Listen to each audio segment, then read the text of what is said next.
India forward block अगर अपने नेता के उसूलों पर चलने की ताकत नहीं रखती है तो उसके खिलाफ हम लोग जो लड़ने वाले लोग हैं, जो इनकलाब लाना चाहते हैं, हम लोगों ने आज़ाद हिंद मंच बनाया था और उस मंच के जरिए हम लोगों ने बंगाल में एक मुहिम छेड़ी। लेकिन अफसोस कि हमारे फॉरवर्ड ब्लॉक के लीडर्स को लगा कि जिस तरीके से विक्टर को पूरे बंगाल में समर्थन मिल रहा है, अगर विक्टर पार्टी में रह गया तो विक्टर हम ही नेता रहेगा, हम लोग कोई नेता नहीं रहेंगे।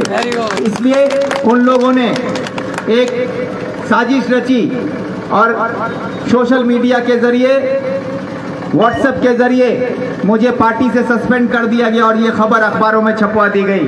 पूरे बंगाल को बता दिया गया कि विक्टर को सस्पेंड कर दिया गया है। उसके बाद पूरे बंगाल में हड़कंप मचा, पार्टी के लोगों में नाराजगी फैलने लगी। लेकिन उसको लेकर बैठकर सुधारने के बजाय हमारे all India general secretary comrade Devvrat विश्वास ने रातों रात अखबारों में एक खबर छपवा दी कि विक्टर को पार्टी से निकाल दिया गया है। ये कर पूरे बंगाल को, पूरे हिंदुस्तान को बता दिया गया कि विक्टर को पार्टी से निकाल दिया गया। इसीलिए हमारे साथ जो भी नौजवान थे आज़ाद हिंद मंच में, पूरे बंगाल में जो लोग थे, सबने मिलकर ये फैसला किया कि जो पार्टी ने हमारी इज्जत नहीं की, हमारी कुर्बानियों को नजरअंदाज किया, इस इलाके में नहीं, मेरे वालिद मरहूम रमजान साहब से लेकर हफीज साहब से लेकर मैं फॉरवर्ड ब्लॉक पार्टी के परचम के तले वामफ्रंट को हमेशा आंदोलन के जरिए वामफ्रंट का सर ऊंचा रखने की कोशिश हम लोग करते रहे। लेकिन आज जब हमारी कुर्बानियों को, हमारी इलाके में जो लोग हमारे साथ जुड़े, उनकी इज्जत नहीं की गई, तब लोगों ने यह फैसला किया कि हम लोगों को अब कोई दूसरा रास्ता इख्तियार करना चाहिए।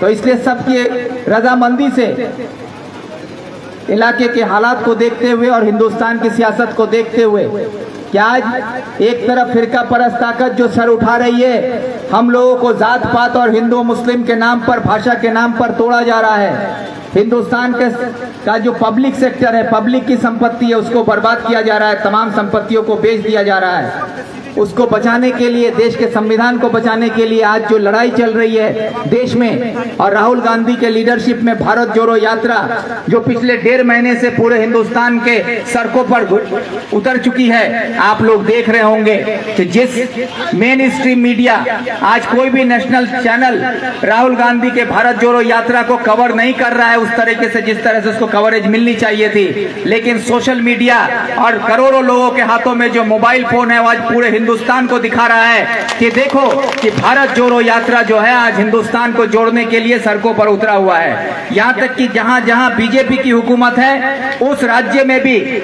आज बीजेपी की सरकार आवाम को रोकने के लिए पुलिस से धमकी दे रही है।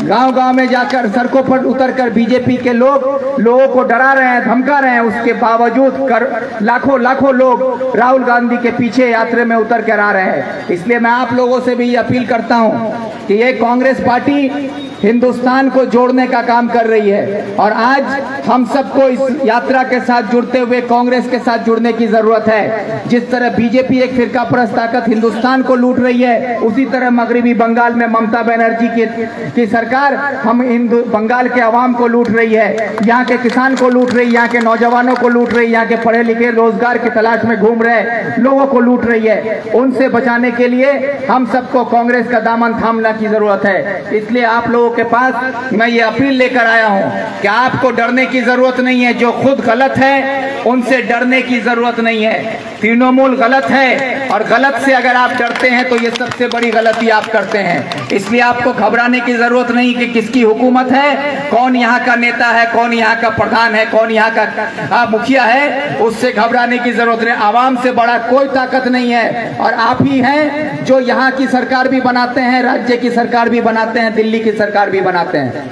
इसलिए मैं आप सबसे अपील करता हूं कि आप लोग एकजुट होकर कांग्रेस का दामन थामिए, कांग्रेस में मेरे साथ आइए। आप लोगों को मैं यकीन दिलाता हूं कि ये वही सरजमीन है ग्वालपोखर की, जिस सरजमीन ने विक्टर को एक नई पहचान दी थी सियासत में। और आप लोगों के ही दुआ से विक्टर आपके यहाँ के ग्वालपोखर के सड़कों से होते हुए बंगाल के सदन तक पहुंचा था और आपके गांव की, आपकी माँ बहनों की, मजलूम लोगों की आवाज बनकर आपके सड़क से लेकर सदन तक गूंजते हुए आज मगरबी बंगाल का नेता बन चुका है। और ये इसकी शुरुआत ग्वालपोखर में आप लोगों ने की थी। इसलिए मैं आप सबसे अपील करता हूं कि आप लोगों को किसी से डरने की जरूरत नहीं है। आप लोग बेखौफ होकर, बेबाक होकर आप लोग कांग्रेस का दामन थामिए।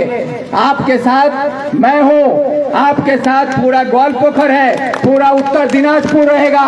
एक मंत्री है यहाँ पर, उससे डरने की जरूरत नहीं है। कोई एक प्रधान से डरने की जरूरत नहीं है। जो मंत्री खुद ममता बनर्जी की चमचागिरी करते हुए इलाके की बात नहीं बोल सकता, उस मंत्री से डरने की जरूरत नहीं है। क्योंकि हम लोगों ने देखा है कि जिस दिन रायगंज में ममता बनर्जी ने हमारे इस इलाके के सबसे अजीम सियासतदान और सबसे बुजुर्ग सियासतदान जनाब अब्दुल करीम चौधरी साहब ने हमारे हक की बात की थी, इलाके के हक की बात की थी, आपके लिए बोला था कि इस्लामपुर सब डिवीजन को इस्लामपुर जिला बनाया जाए, तो उस वक्त ममता बनर्जी ने जिस तरह से उनको धुतकारा था, उनको बेइज्जती की थी, उनके साथ बदसलूकी की थी, उस वक्त जिम्मेदारी बनती थी कि रब्बानी, गुलाम रब्बानी करीम चौधरी के साथ खड़ा होकर ये कहता कि आप मेरे जिला के सबसे बुजुर्ग एमएलए की बेइज्जती कर रही हैं और वो हमारे लिए बोल रहा है, तो आपको उसकी बात सुननी होगी, आप उसको बेइज्जत नहीं कर सकती हैं, ये कम से कम कहना चाहिए था। लेकिन हमने क्या देखा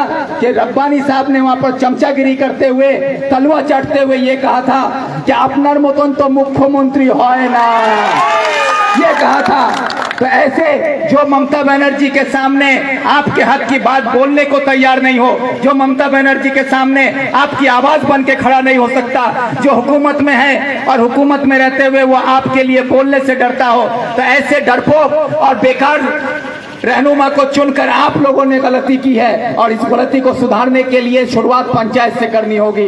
पंचायत में जो शुरुआत आप करेंगे वो शुरुआत आपकी होगी, यह आगाज पंचायत में करना होगा। और हमारा एक ही नारा है कि दुर्नीति मुक्त पंचायत गढ़ार जन्य कांग्रेसের हाथ शक्त করুন। यही बोल के आप सबसे शुक्रिया अदा करके अपनी बात खत्म करते हैं। वंदे मातरम।